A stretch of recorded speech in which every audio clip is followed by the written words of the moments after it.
درود شنونده های گرامی، سلسله گفتارهای خوانش بدیعی. با توجه شما رمانی کیفری دلوری میرزا در قرائت کارمند شایسته تاجیکستان لولاخان ستاری. آغاز گفتار 18. نصرت الله مقسوم در نامه خویش آید به کارسازی پنترکستان که تاجیکان را اجباراً به عوض ملت مجبور کرده بودند به رهبر اولی کشور بلشویکان معلومات مفصل پیشنهاد نمود. دیگر فرزندان سرسپرده ملت هممسلکان نصرت الله که به خاطر دولت نوین تاجیکان و ملت خیش تیار بودند جان خیش را فدا نمایند، پیوسته در روزنامه و مجله ها مقاله ها می نوشتند. نصرت الله مقسوم خوب درک کرده بود که اگر جمهوری تاجیکستان باز چند سال در هیئت ازبکستان چون جمهوری مختار عرض هستی کند، ملتگرایان می توانند برای از بین بردن آن چاره ها اندیشند. از این رو تلاش می کرد که با هر راه نباشد تاجیکستان را از دام بلا بیرون برآورد. در برابر حفظ حقوق ملت تاجیک او منفعت‌های دیگر ملت‌هایی که در حدود تاجیکستان زندگی می‌کردند نادیده نمی‌گرفت، بلکه کوشش می‌کرد که آنها نیز در قطار تاجیکان توانند خود را صاحب این آب و خاک حس کنند و علاج می‌کافت که راهبران دولت شوروی باور کنند که تاجیکان یک ملت قدیمه و صاحب فرهنگ کهن می باشند.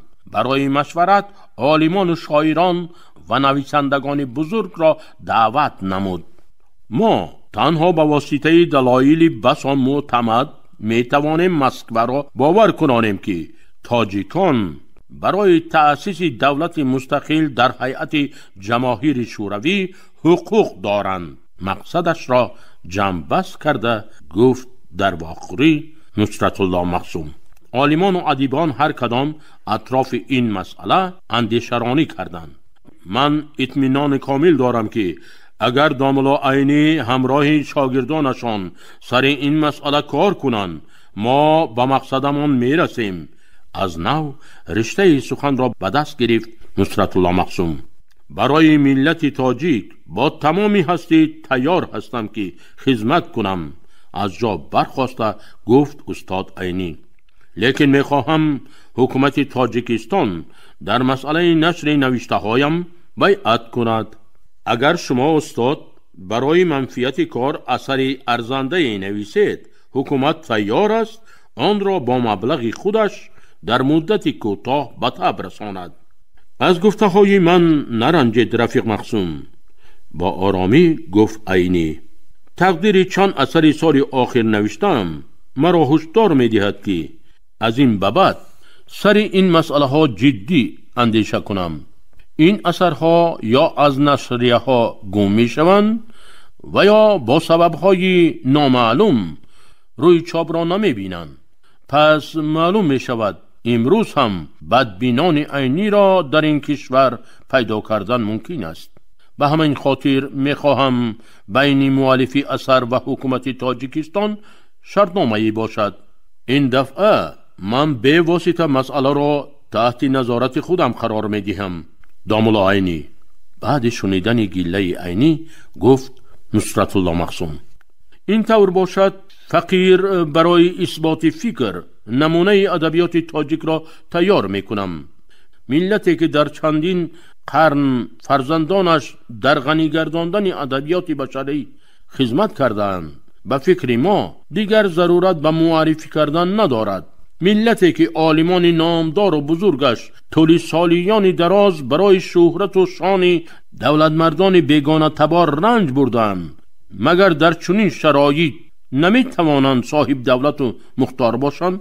محترم داملا عینی، حکومت با شما شرطنامه می بندد و تمام شرایط را برایتان مهیا می سازد که کتابتان را در کوتاه‌ترین مهلت به اتمام رسانید. همین طور شد استاد صدرالدین عینی نمونه ادبیات تاجیک را سال 1925 در حجم 40 جزء چاپی به اتمام رساند و سال 1926 از حساب مبلغ‌های حکومت در شهر مسکو به طبع رسید. کتاب در حل مسائل ملی خدمت ارزنده کرد.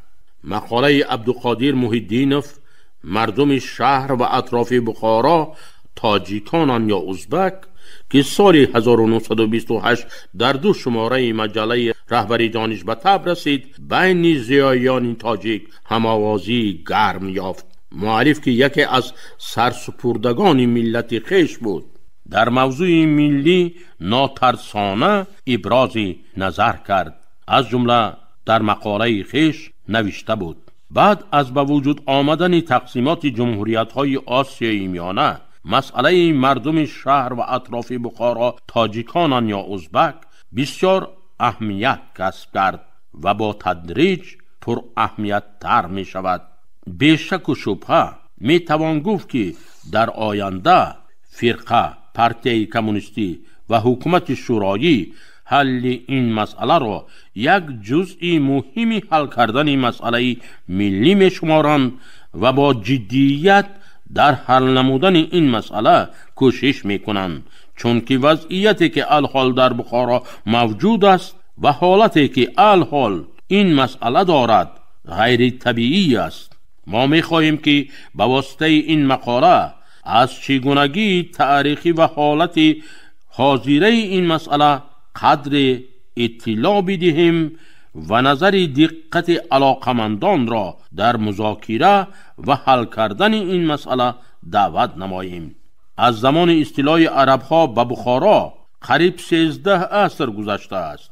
در این مدت دراز همه واقعه های تاریخی به انقطاع نوشته شده و معلوم است. تمام سندهای تاریخی اثبات میکنند که در زمان استیلای عرب ها باشندگان بخارا اجدادان تاجیکان امروزه سغدیان بودند.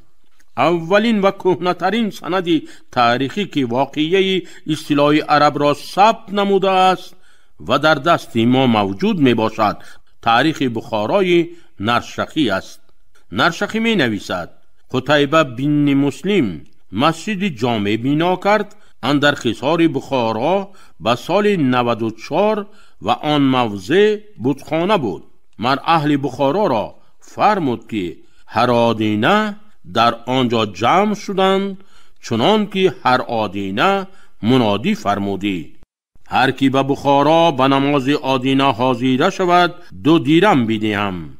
و مردمان بخارا به اول اسلام اندر نماز قرآن به پارسی خواندندی و عربی نتوانستندی آموختن و چون وقتی رکوع شدی از پس ایشان به پارسی مرد بانگ کردی نگون بانگ کنید و چون به سجود خواستندی بانگ کردندی نگون بانگونه. بخارا و اطرافش نه تنها جایی است که باشندگانش تاجیک زبانانند، بلکه ادبیات 1000 ساله امروزه فارسی زبانان را بخارا اولین مرکز تاریخی است. در دوره سلطنت سامانیان ادبیات فارسی دوباره زندگی یافت و ترقی کرد. آثار رودکی، فردوسی و دیگر استادان قدیم ادبیات فارسی اثر و نتیجه آن دوره ادبی است که آن دوره در سلطنت آل سامان و مکان بخارا بود. بعد از افتادن سلطنت آل سامان اگرچه حکومت مملکت دست به دست ترک ها گذشته باشد هم بخارا در آسیای میانه چون مرکز علم و ادب شناخته می شد. زبان درس، تعلیم، تألیف و گفتگوی مردم بخارا همیشه به زبان خود، به زبان فارسی تاجیکی ماند. تفصیلات این حادثه را از کتاب تاریخ بخارای ومبری و ترکستان در زمان استیلای چنگیز نام کتاب برتلد و دیگر اثرها میتوان یافت. در مدت 1.5 عصر امارت سلاله منقیطیه که حاکمیت این سلاله با انقلاب بخارا در سال 1920 خاتمه پذیرفته زبان رسمی اهل دربار امیر ترکی بود، چون که بیشترین اهل دربار از نمایندگان اولوس و قبایل ترکی بودند. لیکن تمام نوشته‌ها و دستخطهای امیر، عریضه ها، وثیقه ها به زبان پارسی نوشته می شد. زبان مردم شهر و اطراف بخارا، زبان مادری آنها زبان پارسی بود. در مکتب ها، مدرسه ها، درس ها به زبان تاجیکی گفته می شد. تمام تألیف ها به زبان پارسی بود. در مهلت بیشتر از 1000 سال که احوال و واقعه را تاریخ پی در پی ثبت کرده است، هیچ یک نشانه نیست که در بخارا یک کتاب به زبان ترکی نوشته شده باشد. در زمان پیش از انقلاب از مردم بخارا عملدارهای امیر که در موضعهای ازبک نشین خدمت می‌کردند یا از تجاری دکان نشین که با مردم ازبک معامله خرید و فروش داشتند، قسم زبان ازبکی را آموختند. از نژاد ازبک یا ترکگویی در شهر بخارا 5 یا 6 خانواده موجود بود که آنها در محله دورمن شهر بخارا زندگی می کنند و به قبایل دورمن منسوبند. دیگر تمام مردم شهر بخارا و 90% مردم اطراف قریبی شهر تاجیک بودند و تاجیک مانده اند. از تومن‌های بخارا تنها تومن قراقول است که اکثریت تام مردمش ازبک است. در تومن‌های وغانزه، غیشتوان، وابکن و در بعضی جاهای دیگر از نصف هم بیشتر مردم تاجیکند. زبان مادری و زبان معامله‌شان تاجیکی است. اما بعد از انقلاب بخارا مسئله زبان در بخارا رنگی دیگر گرفت. از زمان تأسیس جمهوریت بخارا سپتامبر سال 1920 زبان رسمی حکومت شورای بخارا ترکی ازبکی مقرر کرده شد. نه در شهر بخارا، حتی در بخارای شرقی که اکثریت تام مردم زبان ازبکی را هیچ نمی‌دانستند، زبان رسمی اداره های حکومتی و زبان تعلیم ترکی مقرر گردید. چی شد که بعد از انقلاب بخارا مسئله زبان در بخارا به یک بارگی دیگرگون شد؟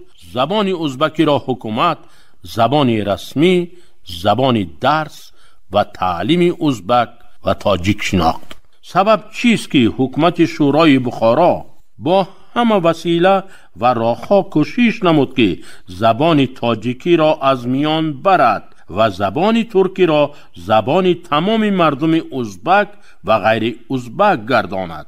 چون که مفکوره سیاسی که در زمان تشکیل جمهوریت بخارا و بعد از آن در فعالیت کارکنندگان و راهبران حکومت شورای بخارا تأثیر کلی داشت، مفکوره پن اسلامیزم و پن ترکیزم بود. در زمان ابتدای تشکیل جمهوریت بخارا 3 اشخاص در سر کار بودند: ترکان اسیر جنگ عمومی، ازبک‌های فرغانه و تاشکند که قسم کلی آنها هم فکر و هم مسلک جدیدهای بخارا بودند. ما جدیدان بخارا که دوره تربیه و انکشاف فکری ابتدایی خود را در دایره انکشاف فکر پن اسلامیزم و پن ترکیزم در آسیای میانه گرفتیم و در زمان در تحت تأثیر کلی مفکوره پن ترکیزم و پن اسلامیزم بودیم.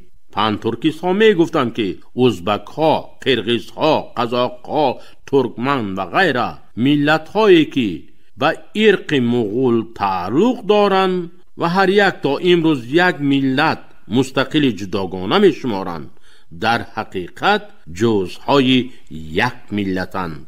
تاجیک زبانان بخارا هم در اصل ترکند. در زیر تأثیر ادبیات و مدنیت ایران زبان و ملت خود را گم کردند.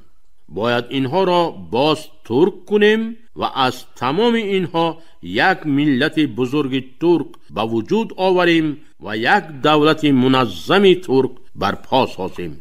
در تحت تاثیر این مفکوره و برای به وجود آوردن این مقصدها ما دشمن زبان تاجیکی بودیم، خدمتگار و طرفدار اتحاد ترک و زبان ترکی بودیم. امروز مردم بخارا و اطراف آن را تاجیک شماریدن گناه حساب می‌یابد.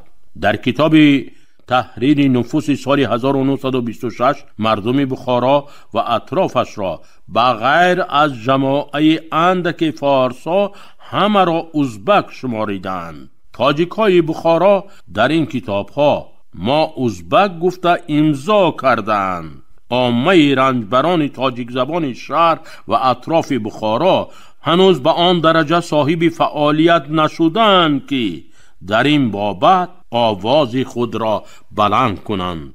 این هم عیب و نقصان ماست که در بین آنها به اندازه‌ای که لازم است کاری فرقگی را، پرتیوی را پیش نبردیم. از آنهایی که در سر کار هستند قسماً بجای مفکوره پنترکیزم شکل نوی ملتچگی را قبول کردند.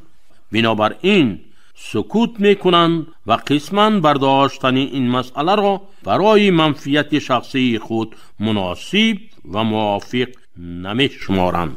نصرت الله مقسوم از روزهای اولی به سر قدرت آمدن با انکشاف زبان تاجیکی دقت جدی میداد. برای او علم آور بود که زبان مادری و عصرهای عصر در این سرزمین زبان کارگزاری دیوان شاهان بود، ولی امروز دورانی که حکومت کمبغل‌ها تأسیس یافت و هزاران تاجیک برای پایداری ساختی نوی دولتداری جانبازی ها کردند، در عوض آن همین گونه مکافات نصیبشان گردید. همین بود که بعد تأسیس جمهوری مختار به مسئله بلند برداشتن مقام زبان تاجیکی تلاش نمود و تأکید میکرد آنهایی که ملتشان دیگر است و در مکتب‌های دولتی کار میکنند وظیفه دارند زبان تهجایی را دانند. برای تقویت فکر خویش پیوسته از گفته اساسگزار دولت شوروی ولادیمیر ایلیچ لنین اقتباس می آورد. قرار مخصوص کمیته مرکزی حزب کمونیست را که از 12 ژانویه سال 1923 در اساس لایحه ولادیمیر ایلیچ لنین قبول شده بود اساس میکرد. در یکی از بندهای قرار مذکور تأکید شده است کارکنان مسئول روسی زبان باید حتما زبان ملت را که در آن جمهوری‌ها کار و زندگی میکنند آموزند و تا حد امکان با آن زبان گفتگو کرده توانند. این امکان می‌دهد که با تاریخ و فرهنگ آنها شناس شوند و در بین مردم کاری عامه سیاسی برده توانند. این فرموده برای هر یک بلشویک تاکید می‌کرد نصرت الله سپارش است. نمایندگان ملت‌های دیگر نه تنها زبان مردم محلی را باید از بر کنند بلکه با سنت‌های ملی ایشان آشنایی داشته باشند. محض در چنین حالت ما بلشویکان می توانیم آرمان‌های خود را در حیات پرره عملی کنیم. بعد برقرار نمودن حکومت شوروی در جمهوری‌های آسیای میانه قریب در تمام منصب‌های دولتی مردم روسی زبان و یا نمایندگان ملت‌های دیگر کار می‌کردند. نصرت الله مقسوم به حل این مسئله نیز دقت جدی میداد. وی از شماره بهترین فرزندان تاجیک صف خدمتچیان دولتی را در تمام زینه‌های دولتی زیاد نمود. جمهوری مختار تاجیکستان در اساس نواحی خفامانده کوهستان تأسیس یافت و قسمت وادی این دولت نوبنیاد از توقیزار و نیستان عبارت بود. نصرت الله مقسوم و هم مسلکان او می دانستند که در چنین شرایطی که مردم در کوهستان زندگی می کنند خوراندن و پوشانیدن آنها کاری آسان نیست و ضرورت آباد نمودن وادی ها را خوب درک کرد. به حساب گرفته بود که اگر زمین های بیکار خوابیده وادی و استفاده داده شود تاجیکستان می تواند شکم ساکنانش را سیر کند و خزینه‌اش را پر. ما باید زمین را به مردم کوهستان تقسیم کنیم، تاکید میکرد او. در شرایط حاضره امکان ترقی دادن خواجگیشان را ندارند. این حقیقت را به مردم فهمانیم، آنها را باور کناندن در کار که زندگی در وادی ها نه تنها برای پیشرفت مملکت منفعت آور است، بلکه فرزندانشان در آینده سعادتمند و خوشبخت می‌گردند.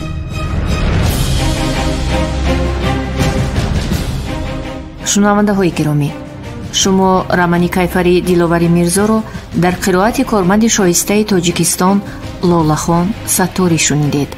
муҳаррир обиҷон саидзода, коргардон ануша хуҷамова. ин гуфтор соли 2024 сабт шудааст.